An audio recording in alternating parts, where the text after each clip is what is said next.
Hello friend, कैसे हैं आप लोग सभी। आई होप सभी अच्छे होंगे। आज हम लोग साइंस का सेट नंबर 101 को करेंगे। उससे पहले जो भी चैनल को सब्सक्राइब नहीं किए हैं वो चैनल को सब्सक्राइब कर लें तथा अपने दोस्तों में भी शेयर कर दें। और इसका पीडीएफ हमारे टेलीग्राम चैनल नॉलेजबल पीडीएफ पर अपलोड कर दिया गया है और टेलीग्राम चैनल का लिंक इस वीडियो की डिस्क्रिप्शन में दे दिया गया है। और जो भी पिछला वीडियो नहीं देखे हैं चैनल के प्ले लिस्ट में जाकर के पिछला वीडियो को देख ले। ठीक, आप लोग वीडियो में अंत तक जरूर बने रहिएगा। ठीक, और आप वीडियो को ज़्यादा से ज़्यादा शेयर कर दीजिएगा। आज के पहला प्रश्न को देखते हैं। आज का पहला प्रश्न है कि निम्नलिखित में से कौन सी इलेक्ट्रॉनिक संरूपन यानी कि इलेक्ट्रॉनिक विन्यास जो है धातु के तत्वों के लिए होती है। ठीक ना, देखिए धातु का जो होता है इलेक्ट्रॉनिक विन्यास, उसके बाह्यतम कोश में जो है ना एक दो तीन इलेक्ट्रॉन होता है। ठीक ना, और धातु के जो इलेक्ट्रॉनिक विन्यास होता है उसके बाह्यतम कोश में आपको होता है 5 6 7 8 इलेक्ट्रॉन होता है। ठीक, और उपधातु जो होता है उसके बाह्यतम कोश में कितना होता है 4 इलेक्ट्रॉन होता है। ठीक, तो देखिए हमसे क्या पूछा है धातु के बारे में, तो धातु में क्या हो जाएगा 1 2 3 हो जाएगा। देखिए एक ही मात्र ऑप्शन नंबर डी में जिसका बाह्यतम कोश में 2 इलेक्ट्रॉन है, यही क्या हो जाएगा आपको धातु का इलेक्ट्रॉनिक विन्यास है। ठीक, तो इसका उत्तर ऑप्शन नंबर डी हो जाएगा। ठीक ऐसे भी देखिए 8 2 10 8 2 10 8 18 19 20 यानी 20 किसका होता है, तो 20 होता है आपको ये कैल्शियम का। ठीक, यानी कि सॉरी 20 हाँ कैल्शियम का। ठीक, तो कैल्शियम धातु है, तो इसका उत्तर ऑप्शन नंबर डी हो गया। ठीक, चलिए अगला प्रश्न है कि सबसे अधिक क्रियाशील धातु कौन सी है। ठीक ना, इस में से कौन है सबसे अधिक क्रियाशील धातु। देखिए क्रियाशीलता का क्रम क्या होता है। देखिए सबसे अधिक जो क्रियाशील होता है ना आपको पोटेशियम होता है, उससे कम क्रियाशील होता है आपको सोडियम, और उससे कम होता है कैल्शियम, और उससे कम होता है आपको लोहा। ठीक ना, तो इस सब में से हमसे क्या पूछा है कि अधिक क्रियाशील क्या जाएगा पोटेशियम हो जाएगा। तो किस ऑप्शन में दिया हुआ है, तो ऑप्शन नंबर डी में दिया हुआ है। ठीक, चलिए अगला प्रश्न है कि निम्नलिखित में से कौन सा सर्वाधिक घरेलू रासायनिक प्रदूषण का कारण है। इस सब में से कौन है जो कि सर्वाधिक जो है ना घरेलू प्रदूषण करता है, घर में जो प्रदूषण होता है वो सर्वाधिक करता है। तो ये देखिए कोयले जब खाना बनता है कोयले के जलाने से, तो इसमें क्या होता है सर्वाधिक प्रदूषण होता है घर में। ठीक, तो इसका उत्तर क्या हो जाएगा ऑप्शन नंबर ए हो जाएगा। ठीक, चलिए अगला प्रश्न है कि एंथोफोबिया किसका डर है। यानी एंथोफोबिया मतलब एंथो मतलब क्या होता है आपको पुष्प होता है। ठीक, फोबिया मतलब डर होता है, यानी कि पुष्प से डर होगा तो सेम एंथोफोबिया कहते हैं। इसका उत्तर क्या हो जाएगा ऑप्शन नंबर सी हो जाएगा पुष्पों का डर। ठीक, चलिए अगला प्रश्न है कि यानी वातोत्माद यानी कि हिस्टोरिया रोग जो होता है सामान्यतः किस वर्ग में होता है। देखिए हिस्टोरिया रोग जो होता है ये आपको जवान महिलाएं में होती है, तो जो कि किस ऑप्शन में दिया है, तो ऑप्शन नंबर सी में दिया हुआ है। ठीक ना, देखिए ये जो है ना आपको हिस्टोरिया रोग जो होता है ये आपको जवान महिला में होता है। ये आपको तंत्रिका तंत्र को प्रभावित करता है। क्या करता है ये आपको तंत्रिका तंत्र को प्रभावित करता है। ठीक नहीं, ये देखिए आपको इसमें क्या होता है महिला को जब होने लगता है, जब जिसको हिस्टोरिया बीमारी हो जाती है उसको जो है ना आपको बेचैनी होने लगता है। ठीक, तो बेचैनी होने लगता है, घबराहट होने लगता है, ये सब होने लगता है। ठीक, इसको बेहोशी भी आने लगता है। ठीक, ये सब होने लगता है। ठीक, अब देखिए ये सब इसका क्या हो गया आपको लक्षण हो गया। ठीक, अगला प्रश्न है कि सिलिकोसिस क्या है। सिलिकोसिस एक क्या है, देखिए सिलिकोसिस जो है आपको एक प्रकार का बीमारी है। तो किससे संबंधित बीमारी है, तो ये फेफड़े संबंधित बीमारी है। ठीक ना, देखिए इसका उत्तर क्या जाएगा ऑप्शन नंबर सी हो जाएगा। सिलिकोसिस किससे संबंधित है, तो फेफड़े संबंधित बीमारी है। ठीक, देखिए इसमें क्या होता है कि ये सिलिका की उपस्थिति ज़्यादा हो जाता है ना फेफड़ा में, तो सिलिका की उपस्थिति क्या होता है आपको सिलिकोसिस बीमारी हो जाता है। ठीक ना, तो ये सिलिका आता कहाँ से फेफड़ा में, तो ये धूलकण के माध्यम से जब हम सांस लेते हैं तो उससे क्या होता है आपको सिलिका आपको फेफड़ा में पहुँच जाता है, जिससे सिलिकोसिस हो जाता है। ठीक, चलिए अगला प्रश्न है कि सही जोड़े को मिलाएं तथा नीचे देखे कूटों को सही उत्तर का चयन कीजिए। ठीक, देखिए सही जोड़ा को मिलाते हैं यानी कि रक्तल्पता यानी कि एनीमिया देखिए किसकी कमी से होता है, देखिए एनीमिया लोहे की कमी से होता है। ठीक, तो 1 और 2 हो जाएगा। देखिए 1 और 2 इसमें ठीक है, इसमें भी दिया हुआ है। ठीक है, और देखिए गला यानी घोटू यानी ग्वाइटर रोग किसकी कमी से होता है, ये आयरन की कमी सॉरी आयोडीन की कमी से होता है। ये 3 में मिल जाएगा यानी कि बी का 3, देखिए एक ही मात्र यही है। तो इसका उत्तर क्या जाएगा आपको ऑप्शन नंबर बी हो जाएगा। ठीक है, और सबको मिला लेते हैं। रतौंध किसकी कमी से होता है, तो रतौंध विटामिन ए की कमी से, बेरी होता है आपको विटामिन B1 की बी की कमी से। ठीक, तो इसका उत्तर जाएगा आपको ऑप्शन नंबर बी हो जाएगा। ठीक, चलिए अगला प्रश्न है कि एक मकान में 2 बल्ब लगे हैं। ठीक, देखिए मकान है, इसमें देखिए पहला बल्ब ये लगा हुआ है, देखिए एक दूसरा बल्ब लगा हुआ है। ठीक, 2 लगा, उनमें से एक दूसरे से अधिक प्रकाश देता है।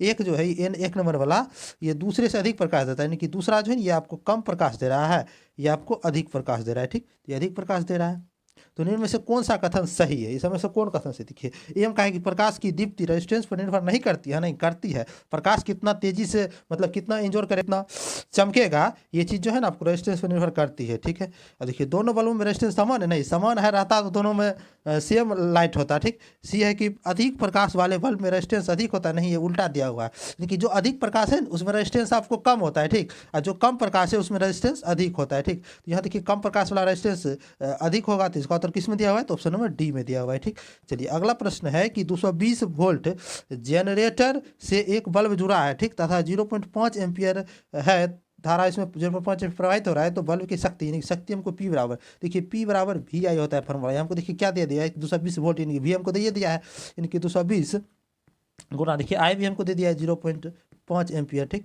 तो देखिए इसको हम सॉल्व करते हैं तो ये कितना हो जाएगा? देखिए 5 10 के 0 बाकी 1.10 के 11 110 वाट आ जाएगा। ठीक, देखिए किस ऑप्शन दिया है? ऑप्शन नंबर ए में दिया हुआ है 110 वाट। ठीक, चलिए अगला प्रश्न है कि उन देशों में जहाँ के लोगों को मुख्य खाद्यान्न पॉलिश किया हुआ चावल है, तो लोग किस बीमारी से पीड़ित हो जाएगा? देखिए पॉलिश किया हुआ चावल जो खाने से होता है उसमें आपको किस विटामिन की कमी होती है? सबसे पहले ये समझिए। देखिए इसमें जो आपको विटामिन बी की कमी होती है, ठीक है, विटामिन बी यानी कि B1 यानी कि क्या हो गया आपको? विटामिन B1 यानी कि थायमीन। ठीक, यानी कि इसमें थायमीन की कमी होती है। देखिए थायमीन की कमी से कौन कौन रोग होता है? तो ये आपको बेरी रोग होता है, विटामिन B1 की कमी से बेरी रोग होता है, तो इसका उत्तर ऑप्शन नंबर बी हो जाएगा। ठीक, चलिए देखिए अगला प्रश्न है कि बकमिस्टर फ्लोरीन क्या है? देखिए बकमिस्टर फ्लोरीन क्या है कि एक प्रकार के जो आपको ये कार्बन का जो है ना आपके अपरूप है। ठीक, तो कार्बन का अपरूप है, इसे जो C60 द्वारा डिनोट किया जाता है। देखिए किस ऑप्शन में दिया है? ऑप्शन नंबर ए में दिया हुआ है कि कार्बन यौगिक का एक रूप जिसे कि 60 कार्बन परमाणु के गुच्छ होता है, जो कि परस्पर पंचभुज तथा षष्ठभुज से बने बहुफलकीय संरचना से जुड़ी रहती है। तो इसका उत्तर क्या हो जाएगा? ऑप्शन नंबर ए हो जाएगा। ठीक है ना।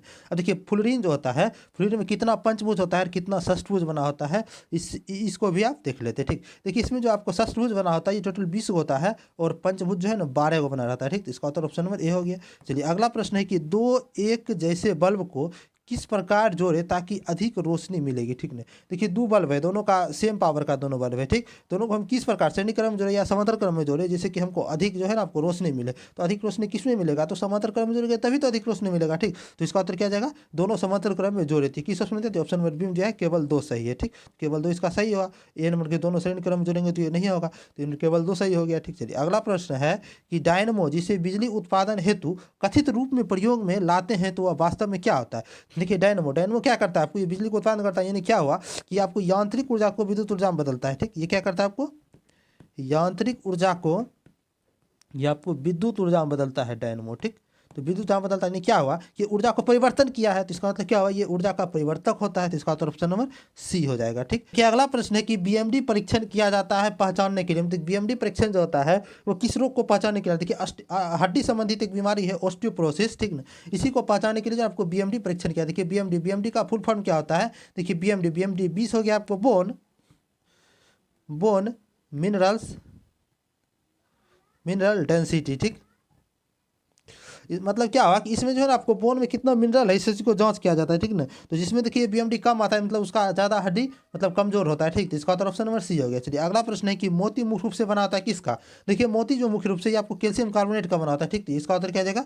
ऑप्शन नंबर सी हो जाएगा। ठीक, चलिए अगला प्रश्न है कि माणिक्य और नीलम रासायनिक रूप से कैसे जाने जाते हैं? ठीक, देखिए माणिक्य और नीलम जो है ये किस चीज़ का बना आभूषण है? तो ये आपको ये कोरंडम का बना हुआ है। ठीक ना, ये देखिए कोरंडम का ये जवाहरात है कि कोरंडम से बना हुआ आभूषण को क्या कहते हैं? माणिक्य और नीलम कहते हैं। तो कोरंडम को मुख्य रूप से रासायनिक क्या होता है? ये होता है आपको एल्युमिनियम ऑक्साइड होता है। ठीक, जो कि ऑप्शन दिया है तो ऑप्शन नंबर बी में दिया हुआ है। ठीक, चलिए अगला प्रश्न है कि निम्नलिखित में से कौन सा सही नहीं है, मतलब कौन सा गलत है? ठीक, देखिए ऑप्शन नंबर ए में दिया है कि बोर्डो मिक्सर जो होता है ये कॉपर सल्फेट और कैल्शियम हाइड्रोक्साइड का जल में मिश्रण, हाँ ये सही है। ठीक ना, इससे क्या किया जाता है कि उसे फफूंदीनाशक के रूप में प्रयोग करते हैं। हाँ ठीक है, इसका जो है फफूंदीनाशक के रूप में प्रयोग होता है, तो ये सही हो गया। ए नंबर बी है कि बेरिक अम्ल जो है आपको औषधि उद्योग तथा खाद्य परीक्षण के रूप में भी प्रयुक्त होता है। ठीक है, बेरिक अम्ल का जो है आपको दवाई जितना भी होता है औषधि उद्योग में जो है ना खाद को परीक्षण करने के लिए। ठीक है, औषधि उद्योग में इसका प्रयोग होता है तथा खाद को परीक्षण में भी होता है बेरिक अम्ल का उपयोग। ठीक, ये भी सही है। सी है कि शुष्क बर्फ ठोस कार्बन डाइऑक्साइड होता है, जितना भी शुष्क बर्फ जो एकमात्र शुष्क बर्फ है जिसे हम ठोस कार्बन डाइऑक्साइड कहते हैं, सही है।